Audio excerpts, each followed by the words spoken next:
Hello and welcome to a radio TV. We are broadcasting We from are Monrovia, broadcasting from Monrovia.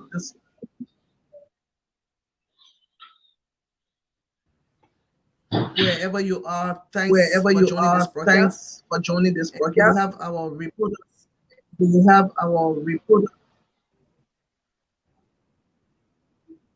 standing by to bring us standing the by to latest bring us the latest inside life.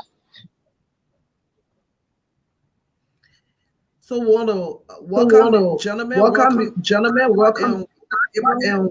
Abraham. Thank you very much, Mother, and it's a pleasure to be on this morning. I think this will be my debut presentation. Well, welcome. Well, welcome. It's so so unfortunate for us. unfortunate for We us. have a lot of We have a lot of feedback from feedback from the internet. the internet. I mean, it's kind of it's lacking. kind of lacking. So Hopefully, we can get our hopefully we message. can get our message. Good morning, All right. Abraham. Good morning, All right. Abraham. Good morning, mommy. Good morning, It's mommy. a pleasure It's a pleasure being with you being with this you morning on this morning on the largest platform. largest platform. Good morning to our followers in the diaspora, Liberians based in the country, and wherever they are watching us or monitoring us now. This is where all of the latest information that are to be disseminated can be heard, and it's a pleasure again. Thank you so much. Thank you, Abraham. Thank you, Abraham. Thank you.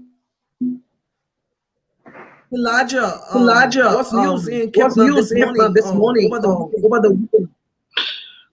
Well, over the weekend here in Grand Cape Mount County, uh, the learned councillor Senator Vani Boto Nambi Sherman was petitioned. In fact, that program was held on yesterday somewhere in Cape Mount called Dablo Clan. Dablo Clan is actually in Golakonen district, one of the administrative districts of Grand Cape Mount County.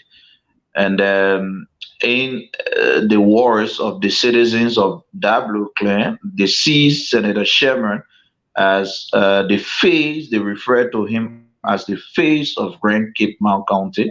They refer to him as the godfather of Grand Cape Mount County. And so they are now willing to let go of him for anyone come 2023. So in their mind, it was expedient enough to have petitioned Senator Sherman to recontest in 2023. But for the record, Senator Sherman had told Cape Mountaineers earlier on that he was being a one-term senator. And so, but speaking after receiving the petition statement, Senator Sherman, in his wisdom, told the people of Dablo Clan that he has now completed his mission. In fact, he used the adage that says, you use the old mat to plot the new mat, something like that. So he thinks future lawmakers from Cape Mount, we have to drink from his fountain of knowledge so that when they get stronger, then he can part ways. And he was like, if I leave now, who will replace me? He says his colleagues at Capitol Building referred to him as the godfather. So he said, if I leave now, who is going to be the godfather of Grand Cape Mount County? If I leave now, who is going to be the face of Grand Cape Mount County? If I leave now, who's going to do the work that I have done for Grand Cape Mount County? And so in his wisdom, he cannot let go of that particular seat to anyone that would be a mismatch to his representation. He has provided Grand Cape Mount County for a little over 5 years now. So he said after series of consultation with family members, with perhaps his doctor and some elders, he has resolved to accepting the petition of the citizens of W Clan, and yes, he will be a candidate come 2023. And he said all those flies that were flying around, it's time for you to hide because Nabi Boto Nabi has come. So I don't know who were those flies flying around, but in the wisdom of Senator Sherman, it's time to hide because he has entered.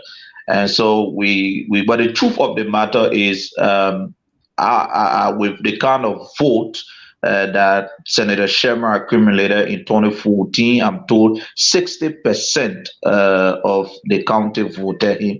The turnout yesterday was not very encouraging, to be frank. Even Kinjo is the seat of BM Mountain. So Kinjo alone got something around 12 to 13 plus thousand residents. So, I mean, it's a populated community. We expect people to have turned out in their mass, but then unfortunately, are driven by sports these days. Yet and still, it could not save the senator of conglomerating or mammoth crowd on yesterday like we witnessed in some other counties. So I think Senator Sherman will have to do, he got lots of work to do. He need to change his strategies and the redesign. And I think he could make a very formidable candidate come 2023. Okay, I wanted to ask. What make you in your what do you think is the godfather? What kind of development has he brought to the county that people will want to re-elect to that post? The county that Well, not too many projects were named because they read a statement that they referred to as citation. The citation was basically the biography of Senator Sherman, his degrees, his workings at Capitol, and in my mind, when it came to physical workings in the county, I mean, there were just few projects mentioned, like an Islamic school that I think he constructed around the Bambala end that was mentioned, and he talked about his donation. That's he talked about his donation to the county health team during the coronavirus. Yes, he talked about that, but most of what he talked of was his working at Capitol, because he says the three cardinal functions of a lawmaker is oversight, representation, and lawmaking. And so he has done very well. When it comes to lawmaking, he has done very well, and that's why he picks a Capitol building referred to him as the godfather of the Liberian Senate. But he fell short on something, and he acknowledged that when it came to visiting the county, he didn't do that he didn't do it much in the almost 6 years he has spent at Capitol. And so he opened it to the people that from now on, I will start I will visit you regularly. I will sit down with you. When you re-elect me, I will set up a committee that will be visiting you. We'll talk about your problem and we'll see how we can solve it. So it brings two too many questions. Why at this time? One will wonder, why is Senator Sherman talking about visiting regularly this time? Is it because he wants to be re-elected, and that after his re-election is going to be the same 06 and 7? But that's a question for the electors to answer in 2023.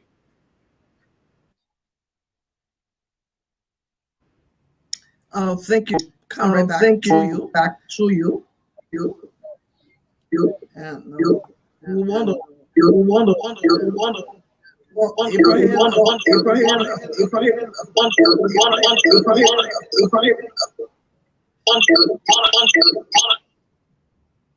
All right, Mommy, it's a pleasure again once more. And too many things happening in Liberia, too many things happening in Monrovia and other part of it. But as you may be aware, on today, the most recent one is that on yesterday there was a special press briefing at the Ministry of Information, Cultural Affairs, and Tourism, and the guest was the Foreign Affairs Minister, Ambassador D. Marcius Kimaya, and the Secretary General of the Mono River Union, uh, Madela Wise, appeared on yesterday discussing or informing Liberian people about the 2-day conference, security peace conference that is being organized by the Mono River Union. I mean, among countries that are within the union, like the Ivory Coast, the Guinea, the Liberia, and Sierra Leone as well. But to our utmost surprise, there are few countries who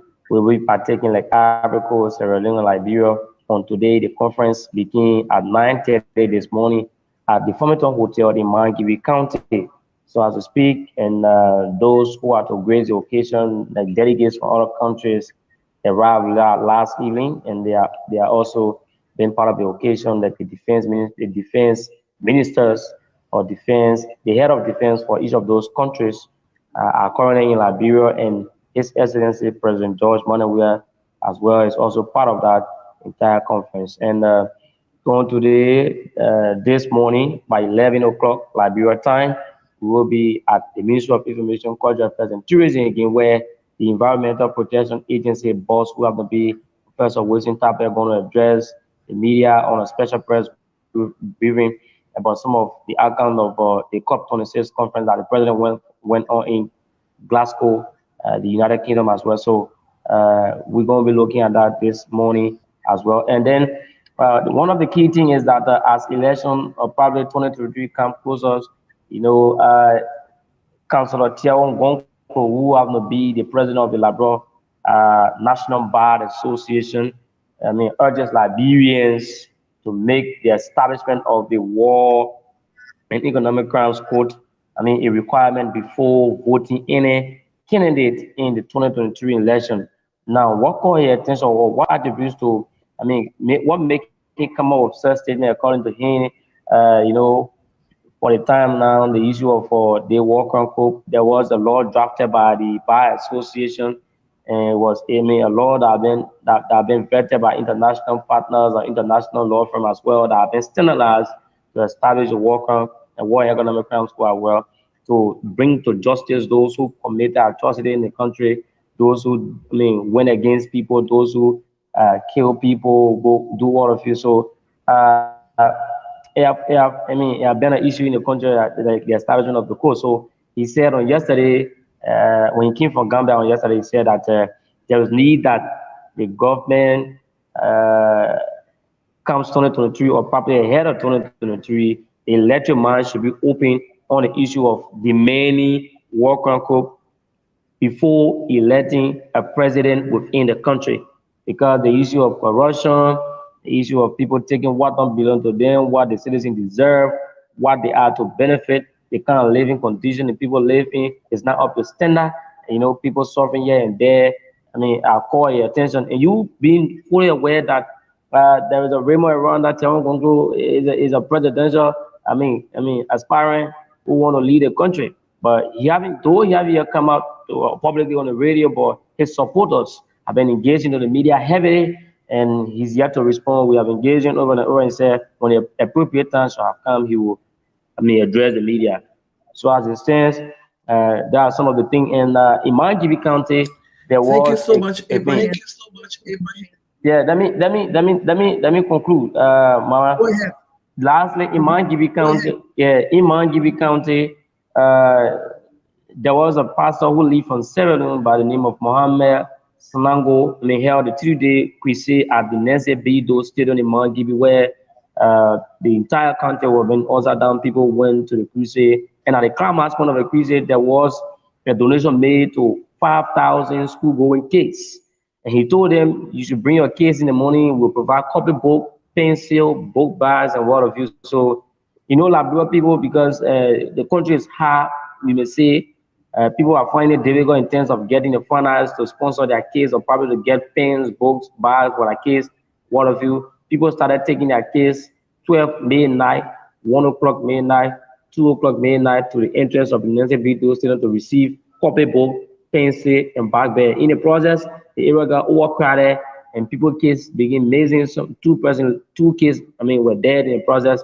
Oh Their my parent went on goodness. the radio. Yeah, so it's not an easy task. And as it stands, the pastor himself going on the radio provides some clarity, but the stigma is there that he came for blood purpose, but not the purpose of preaching God's word. So it's not an easy task, and he's expected in Monserrate as well in Moreover, where he will also be hosting a 3 days crusade at the Samarkand Sports Stadium. So as we speak, these are some of the current events that are unfolding in our country. What happened to the organizers of the program? The organizer of the program, they themselves got confused in the process because, like I said, the gate was an entry that probably you're going to stay in line with a child or children that when your time reach, you will get in and they serve you. But then all of a sudden, those disadvantaged youth, our brothers will refer to them as Zobos, started to jump over the fence, started, bringing some noise, and then the entire thing hijacking people, it caused noise, and then people started shopping one another. When you fall down, people walk over you because no chance to wake up. Everybody running for survival. So that's what I call it. The attention. Of the Liberian National Police. But then the investigation, like we said, is still pending. Or the pastor went on air, or the reverend went on air. He make it clear to the Magibians that he haven't come for any blood purpose, but he just came to preach the word of God, and also to give to the needy.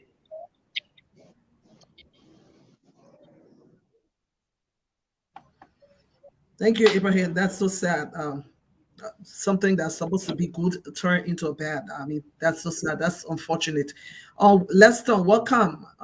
Leston, welcome. How is Maryland this morning? Maryland is quiet, especially when we have a sad moment last evening, where you have an ambulance belonging to the Cavalry Rubber Corporation colliding with a commercial motorcycle who had instantly died on the scene. And so Maryland is running, and the situation is regrettable, as many term it. Is that the accident? What about the accident? The one that claimed the lives of one person and two other person got wounded? Yes. According to what we have gathered, the ambulance was coming from under the facility of the Cavalry Rock Corporation. Is a rubber dealing company here in Maryland County. And so it was heading to the People Health Center with a pregnant woman who was to later be referred at the county's BKS hospital, which is the J.J. Dawson Memorial Hospital in Harper. When there was this incident, there is an area in the heart of Plebo, is the major park area. And so there is a roundabout, and if you are coming from the Harper direction, you take your right. And if you are coming from the Calocan, which is the Monrovia direction, you take also your right. So according to what we have gathered, there were two persons behind the commercial sack place, and his bike cut off.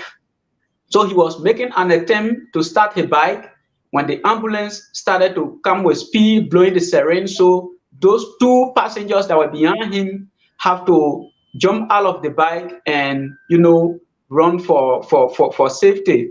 So he was unable to leave the bike until the ambulance guy left his side and decided to go straight because he could now go around the roundabout because of the excessive speed he was on. So that's how he was able to hit the commercial cyclist, and the cyclist left on the scene. And as we speak currently, the ambulance too went off the road and hit another shop. And so the ambulance is still at that location, but officers of the Liberia National Police are still doing the investigation. But local health authority was able to confirm that the guy had died, in fact, instantly. And in fact, I believe you have seen some of those photos. And the two that were on critical list were expected yesterday to be admitted at the J.J. Dalton Hospital. But the driver left the ambulance and started to walk away for refuge. So what happened to the pregnant woman? Yeah, the pregnant woman plus the other person I already admitted, and they are taken to the J.J. Dawson Memorial Hospital for advanced treatment. But we are yet to get any update this morning as to how their condition is like. But we'll follow up with local health authority. Okay, it is so sad. Ambulance is an emergency vehicle. It does not stop for anyone at any time, especially when there's an emergency. So it is unfortunate that Of course. we have a death in the process. It is unfortunate that all the rest of the people have to go through all the injury and the pains that they are going through. At this time, we just like to send our condolence to the family that lost the boy. May they receive comfort and strength even at this time. Thank you so much for that report all the way from Maryland. Okay, we want to take our final Yeah. And statement. Yeah, go yes, ahead. yes, the boy is residing outside of Plibo. He's a resident, according to what we have guided, of Tubacan, and Tubacan is um, about 4 or 5 miles away from Plibo in electoral district number 3. And he normally used the bike for commercial purposes. So he was identified as Tom Poklo. So we will make an all-out effort also to get to his family, so as to know um, about his age and other particular whether he had some kid that he was catering to prior to his death. Okay, thank you, Lester. I will go back to Elijah for his final word. Oh, unfortunately, we lost Elijah. Abraham, you want to give your last your closing statement? Your closing statement. Yeah, my closing statement will be so political. As you may be aware, they just ended by election. I brought several concerns from different political parties. The CDC lost in three separate occasions, three separate elections in Bone County, which happens to be one of the most populated county in our country. I mean, I brought them down to a level that they are going ahead and scatter blaming one another. You are the cause, you are the cause, you are the cause. So the vice president has said that Madam Joy Howard Taylor, who have to be the vice president of the Republic of Liberia, and a member of the tripartite that combine the CDC, the LPDP, and that of the National Patriotic Party as well.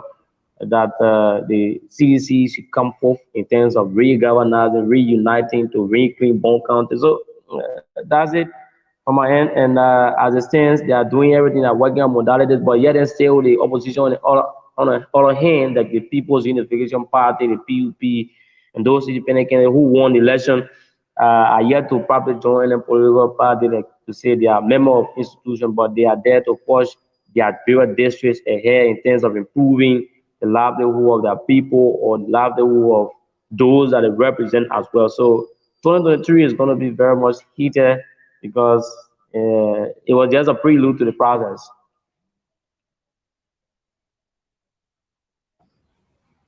Yeah, thank you, Abraham. I Yeah, indeed thank you, I Abraham. foresee I indeed I a foresee very very a very, competitive very competitive section. section. Of course. So Elijah, thank you so much. And Elijah, 11 o'clock, I'll be at the Museum of Information, Cultural Affairs, and Tourism for the special press briefing by Professor Wilson Tape, who happens to be the Director General of EPA, to address the media on the President's recent visit to Glasgow on a COP26 to update us about some of those major things that were being discussed as to what the EPA, the Department of Public Sector, is going to do what it is in terms of making assistance as well. Thank you. Thank you so much. okay. okay.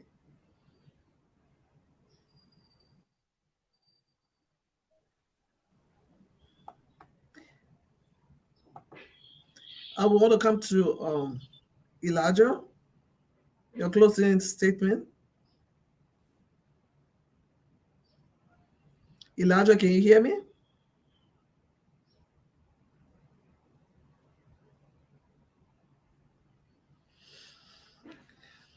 Elijah, can you hear me?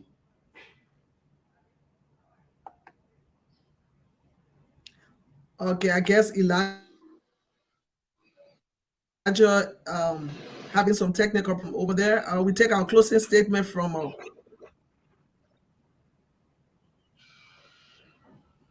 Leston. You want to say something else before we close?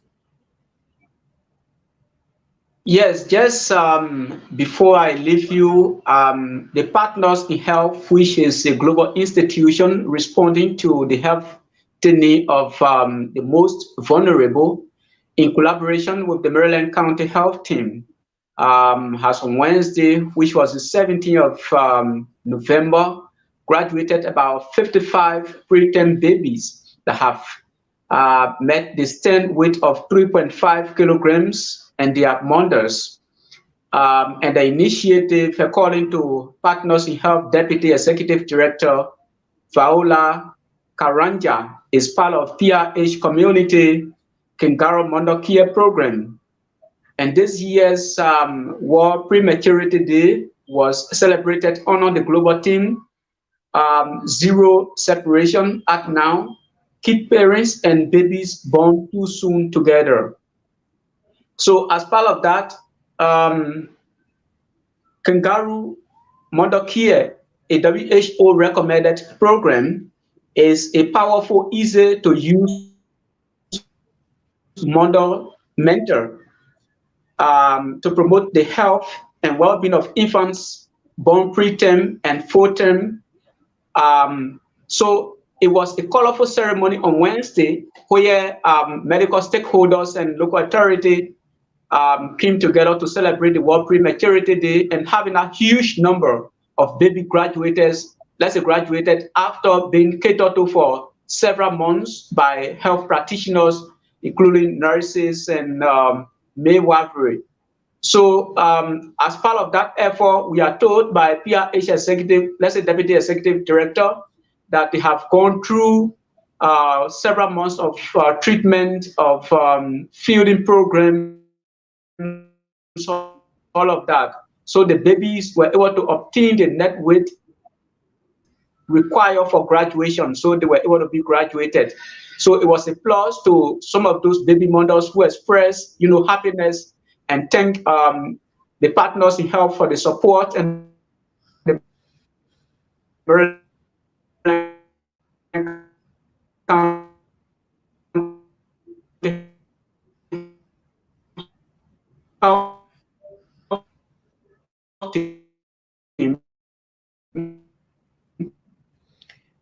Okay, yeah. from that program. Okay, we we can see that we having some glitches, and that have been the case this morning. So, viewer, we apologize, and hopefully, our next broadcast will be we have today. But I want to take a last statement from Elijah before we close this broadcast. Elijah, are you there? Can you hear me? Elijah, are you there? Can you hear me now? Elijah, hear me?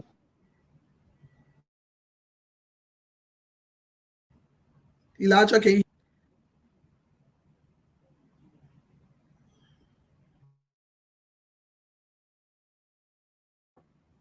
Elijah, can you hear me?